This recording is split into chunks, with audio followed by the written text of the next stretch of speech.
అక్రమ సంబంధాలు కొందరు భర్తల ప్రాణాలు తీస్తున్నాయి. తోడుగా ఉంటూనే కట్టుకున్న వాడినే కడతీరుస్తున్నారు. ప్రియుడిపై మోజుతో 7 అడుగులు నడిచిన భర్తలను కాంట్రాక్ట్ కిల్లర్స్తో కాటికి పంపిస్తున్నారు.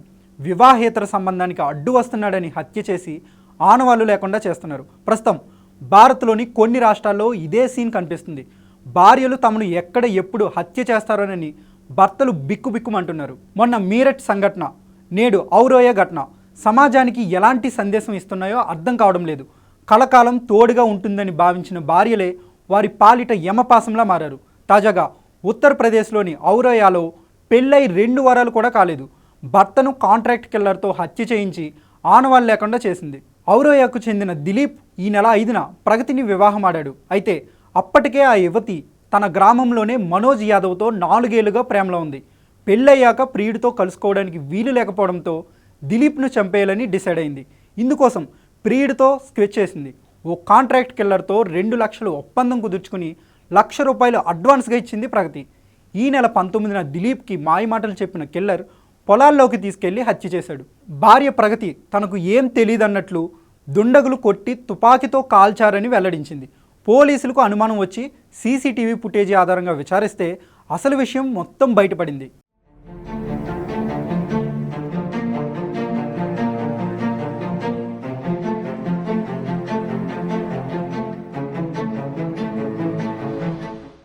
ఉత్తరప్రదేశ్లోని మేరట్లో ప్రేమించి పెళ్లాడిన భర్తను ప్రియుడి సాయంతో ఓ మహిళ దారుణంగా హత్య చేసింది. అక్రమ సంబంధానికి అడ్డొస్తున్నాడని ప్రియుడితో కలిసి హత్య చేసి మృతదేహాన్ని 15 ముక్కలుగా నరికారు.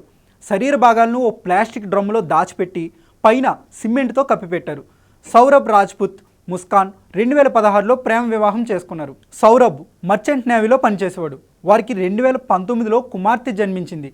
ఆ తర్వాత ముస్కాన్కు సాహిల్తో వివాహేతర సంబంధం ఏర్పడింది.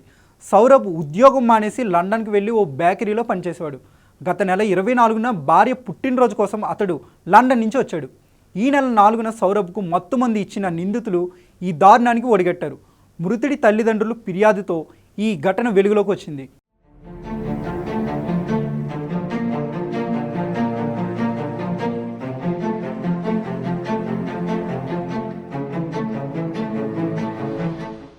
మరోవైపు బెంగళూరులో మరో ఘటన వెలుగులోకి వచ్చింది. తల్లితో కలిసి కట్టుకున్న వాడినే కాటికి పంపించింది ఓ ఇల్లాలు. లోక్నాథ్ సింగ్ రియల్ ఎస్టేట్ వ్యాపారి. లోక్నాథ్ భార్య, అతడి అత్త అత్యంత దారుణంగా చంపేశారు. చిక్క బనావర్లోని నిర్జన ప్రాంతంలో ఓ పాడుబడిన కారులో లోక్నాథ్ సింగ్ మృతదేహాన్ని కొంతమంది వ్యక్తులు గుర్తించడంతో ఈ దుర్ఘటన వెలుగులోకి వచ్చింది. స్థానికుల సమాచారంతో సంఘటనా స్థలానికి చేరుకున్న పోలీసులు మృతదేహాన్ని స్వాధీనం చేసుకుని పోస్ట్ మార్టానికి తరలించారు. అనంతరం కేసు నమోదు చేసుకుని దర్యాప్తు చేశారు.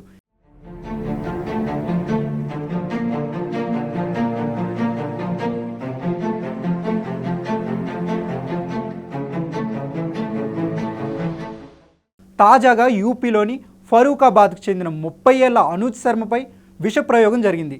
దీనికి కారణం అతడి భార్యే. 2 ఏళ్ల క్రితం ముజఫర్ నగర్లోని ఫరూకాబాద్కు చెందిన అనూజ్ కుమార్ షానో అలియాస్ పింకీకి వివాహం జరిగింది. పెళ్ళైన 2 నెలలకే దంపతుల మధ్య గొడవలు మొదలయ్యాయి. పెళ్ళైనప్పటి నుంచి భర్త అతడి కుటుంబాన్ని పింకీ వేధిస్తుంది. అలాగే వేరో వ్యక్తితో మాట్లాడితే పింకీని అనూజ్ మందలించాడు. ఈ విషయంలో భార్య భర్తలిద్దరి మధ్య తరచూ గొడవలు జరుగుతున్నాయి. ఈ క్రమంలోనే భర్తను చంపాలనే ఉద్దేశంతో పింకీ విష పదార్థాలు కలిపిన కాపీని అనూజ్కి ఇచ్చింది. కాపీ తాగిన తర్వాత అతడి ఆరోగ్యం క్షీణించింది. వెంటనే కుటుంబ సభ్యులు ఆసుపత్రికి తరలించి చికిత్స అందించారు. భార్య మాత్రం పుట్టింటికి వెళ్ళిపోయింది. ఈ ఘటనపై కేసు నమోదు చేసిన పోలీసులు విచారిస్తున్నారు. ఈ వరుస ఘటనలు సమాజానికి ఒక హెచ్చరికలా కనిపిస్తున్నాయి. వివాహ బంధం అనేది విశ్వాసం, ప్రేమపై ఆధారపడి ఉంటుంది. కానీ ఇటువంటి సంఘటనలు ఆ విశ్వాసాన్ని ప్రశ్నార్థకం చేస్తున్నాయి. దీని వెనుక ఉన్న కారణాలు వ్యక్తిగత కోరికలు, సామాజిక ఒత్తిళ్లు, నైతిక విలువల క్షీణత వంటివి కావచ్చు. ఈ సంఘటనలు కేవలం నేరాలుగానే కాక సమాజంలో లోతైన చర్చకు దారి తీసే అంశాలుగా కూడా పరిగణించాల్సిన అవసరం ఉంటుంది.